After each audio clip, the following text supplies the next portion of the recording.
மாநகராட்சியாகி 5 ஆண்டுகளானாலும் மாநகராட்சிக்கான அனைத்து துறைகளும் இங்கு வரவில்லை.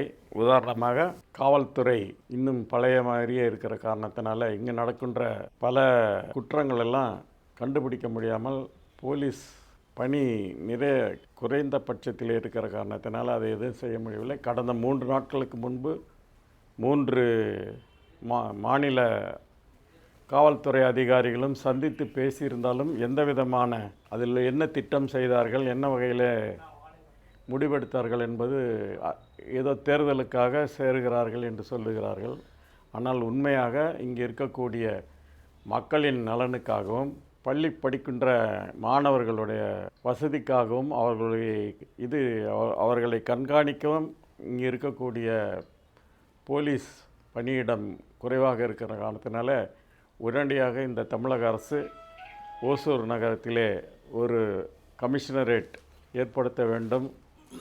ஏற்படுத்தினால்தான் இங்கு நடக்கின்ற பல குற்ற செயல்களை முறியடிக்க முடியும். அந்த வகையில் இங்கே இருக்கக்கூடிய இந்த பகுதியிலே நிறைய குற்ற செயல்களும் பல கொலைகளும் நடக்கின்ற விதங்களை பார்த்தீர்கள் என்று சொன்னால், இங்கே இருக்கக்கூடிய பல்வேறு நிறுவனங்கள், வரக்கூடிய நிறுவனங்கள் கூட அங்கு பாதுகாப்பு இல்லை என்ற நிலையிலே போய்விடுமோ என்ற அச்சம் இருக்கிறது. ஆகவே அரசாங்கம் இதனை உடனடியாக கவனத்தில் எடுத்து செயல்படுத்த வேண்டும். 2வது, உள்வட்ட சாலை வெளிவட்ட சாலையிலே எந்த விதமான மின்கம்பங்களும் இல்லாத காரணத்தினால பல விபத்துகள் நேரிட வாய்ப்பு இருக்கிறது. உதாரணமாக இப்பொழுது புதிதாக துவங்கப்பட்ட தலைமை மருத்துவ கட்டிடத்திற்கு முன்பு அங்கு வேகத்தடை போட வேண்டும். வேகத்தடை போடவில்லை என்று சொன்னால் அங்கேயே விபத்துக்கான வாய்ப்புகள் இருக்கிறது. ஆகவே இதெல்லாம் கவனத்தில் எடுத்து இன்றைக்கு இருக்கக்கூடிய அரசாங்கம், இங்கே இருக்கக்கூடிய காவல்துறை அதிகாரிகள், இருக்கக்கூடிய மாவட்ட அதிகாரிகள் எல்லாம் இதை கவனத்தில் எடுத்து நல்ல முறையிலே செயல்படுத்த வேண்டும் என்று இந்த நேரத்திலே நான் ஒரு மூத்த அரசியல்வாதி என்ற இதிலே மக்களை காப்பாற்ற வேண்டி அரசாங்கம் இதெல்லாம் நடவடிக்கை எடுக்க வேண்டும் என்று உங்கள் மூலமாக இந்த அரசுக்கு தெரியப்படுத்த விரும்புகிறேன். இன்றைக்கு ஓசூர் நகரத்தில் இருந்த மருத்துவமனை புதிய மருத்துவமனைக்கு மாற்றப்பட்டிருக்கிறது. அந்த மருத்துவமனையிலே செயல்பாட்டுக்கு இருந்த எல்லா அதிகாரிகளும் அங்கு சென்று விட்ட காரணத்தினால இங்கு அவசர நிலையில் இருக்கக்கூடிய ஒரு பிரசவம் மற்றும் இதய நோய் குறித்த ஒரு எமர்ஜென்சி வார்டு மாதிரி இங்கே செயல்படுத்த வேண்டும். அதில் ஒரு குறைந்தபட்சம் ஒரு சுகாதார public health centre, PH centre மாதிரியான செயல்பாடு செய்வதற்காக நான் நாளை மாவட்ட ஆட்சித்தலைவரை சந்தித்து ஒரு விண்ணப்பம் கொடுக்க இருக்கிறேன். 2வது, இன்றைக்கு ராஷ்டிரபதி பவனிலே எங்கள் பகுதியைச் சார்ந்த மூதறிஞர் ராஜாஜி அவர்களுடைய சிலை வைத்ததற்காக மத்திய அரசாங்கத்திற்கு நான் நன்றி சொல்ல கடமைப்பட்டிருக்கின்றேன். இந்த புறவழி சாலை அது இது எல்லாமே பண்ணுறேன் அப்படின்னு சொல்லி மக்கள் மத்தியில் ஒரு பீதி இருக்குது.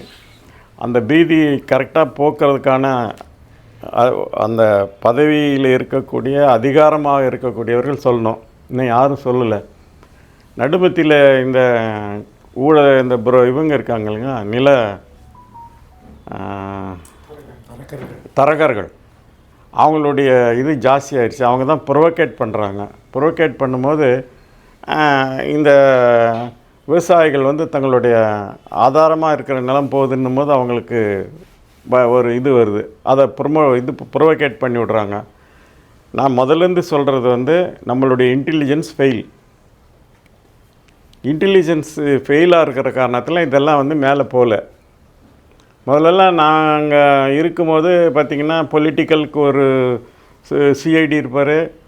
நடக்கிறது என்னான்னு பார்க்குறதுக்கு டீ கடையிலையும் போண்டா கடையிலையும் உட்காந்து எல்லாம் சேகரித்து மாவட்ட ஆட்சித்தலைவருக்கு சொல்லுவாங்க. இப்போ அதெல்லாம் இருக்கா இல்லையான்னு எனக்கு தெரியாது. இந்த இது குழப்பம் இருக்கிறதுனால எல்லா இடத்துலையுமே விவசாயிகள் ஒரு கொதிப்பான நிலையில் இருக்காங்க. இது என்ன நடக்குமா நடக்காதா அப்படின்னு சொல்கிறதுக்கு ஒன்று முதல்வர் சொல்லணும், இல்லைன்னா முதன்மை செயலாளர் சொல்லணும். இங்கே ஒவ்வொருத்தரும் ஒவ்வொரு மாதிரி சொல்கிற காரணத்தினால அது சரியான இது வரல. பத்திரிகையாளர்களும் ஒவ்வொரு மாதிரி போடுற செய்தி கரெக்டாக அது இன்னும் ஒன்றும் தெரிய மாட்டேங்குது. அதுக்காக இப்போ நீங்கள் அந்த ரயில் ரோடுக்காக ஒரு 500 ஏக்கர் வேணும், இந்த இது சிப்காட் அதில் வந்து சிட்கோ அதில் அதுக்காக வந்து ஒரு 200 ஏக்கரை வேணும், இந்த இது நாலெட்ஜ் காரிடார் அதுக்கு ஒரு 1000 ஏக்கர் வேணும் அப்படின்னு சொல்லிட்டே போகிறாங்களே ஒழிய எங்கள் தாலுக்காவில் எவ்வளோ ஏக்கர் நிலம் இருக்கோ அத்தனை ஏக்கரும் போயிடுமா இருக்குது. அப்போ நாங்கள்லாம் எங்கே போகிறது? அஞ்சட்டிக்கு போகிறதா, தக்கட்டிக்கு போகிறதா, இல்லை பெட்டமுகுளாலம் போகிறது? ஒரு அதாவது மாஸ்டர் பிளான்னு ஒன்று போட்டிருக்காங்க. மாஸ்டர் பிளான்ட்டு 2040 மட்டும் ஒரு ப்ரொஜெக்ஷன் போட்டிருக்காங்க.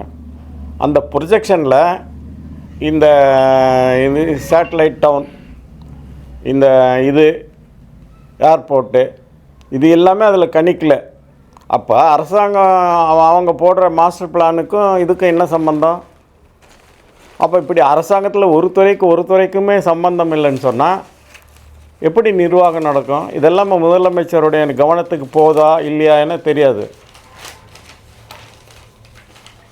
இதை வந்து எடுத்து பண்ணணும்னு சொன்னால் ஒரு போராட்டமாக பண்ணுறதுக்கான ஆட்கள் வந்து குறைவு. அதிகாரிகள் இப்போ நீங்கள் ஒசூரை பொறுத்த மட்டும் நிறைய பரம்போக்கு நிலம் இருக்குது. ஏன் அதை பார்க்க மாட்டேங்கிறாங்க? ரெவன்யூக்காரங்களுக்கு தெரியுமா தெரியாதா? அரசாங்கத்துக்கு இருக்கக்கூடிய சொத்தில் போய் இதெல்லாம் பண்ணுறதை விட்டுட்டு இந்த மாதிரியெல்லாம் குழப்பம் பண்ணி இதை ஒரு பெரிய கலவரமாக்கி இதில் வந்து ஒரு குளிர் காயறதுக்காக சில பேர் இருக்காங்க. அவங்களெல்லாம் என்ன பண்ணுறது? அதனால் நம்ம failure, intelligence failure, totally failure. இப்போ இவங்க ஏர்போர்ட் வருதுன்றான், அவங்க கிளியரன்ஸ் டிஃபென்ஸில் கொடுக்கலன்றாங்க. இப்போ திரும்பி மனு கொடுக்குறேன்னு சொல்லியிருக்காங்க எம்பிங்கெல்லாம் சேர்ந்து. இன்னொரு இதில் போட்டால் சூளகிரி பக்கத்தில் 1500 ஏக்கரா இது வருது, முதல் தரமான விமான நிலையம் வருதுன்னு ஒரு இடத்துல சொல்கிறாங்க. இதை எங்கே போய் என்ன பண்ணுறது ஒன்றும் புரிய மாட்டேங்குது. அதுக்கு அரசாங்கத்தில் இருக்கக்கூடியவங்க யாராவது ஒரு முடிவெடுத்து இது இப்படி அப்படின்னு ஏதோ சொல்கிறதுக்கான வாய்ப்புகள் குறைவு. என்ன மாவட்ட ஆட்சித்தலைவர் சொல்ல முடியாது. இது வந்து அது ஒரு துறை. முன்னெல்லாம் வந்து நீங்கள் மாவட்ட ஆட்சித்தலைவர் இல்லாமல் எதுவும் நடக்காது. இப்போ மாவட்ட ஆட்சித்தலைவருக்கே தெரியாத பல திட்டங்களெல்லாம் திடீர்னு வருது கவர்மெண்ட்டில். இதுதான் வந்து லீக்கேஜ். என்ன பண்ணுறீங்க? திட்டங்கள்லாம் வருதுன்னு சொன்னால் அங்கே இருக்கக்கூடிய தேர்ந்தெடுக்கப்பட்ட பிரதிநிதிகள் அவங்கள வச்சு மாவட்ட தலைவர், ஆட்சித்தலைவர் முன்னிலையில் ஒரு மூத்த அதிகாரி வந்து பார்க்கணும், சொல்லணும். அந்த மாதிரி கூட்டங்களே நடக்க மாட்டேங்குது. எந்த திட்டங்கள் ஆனாலும் ஒரு இப்போ இன்றைக்கு இருக்கக்கூடிய மாவட்ட இவங்களோ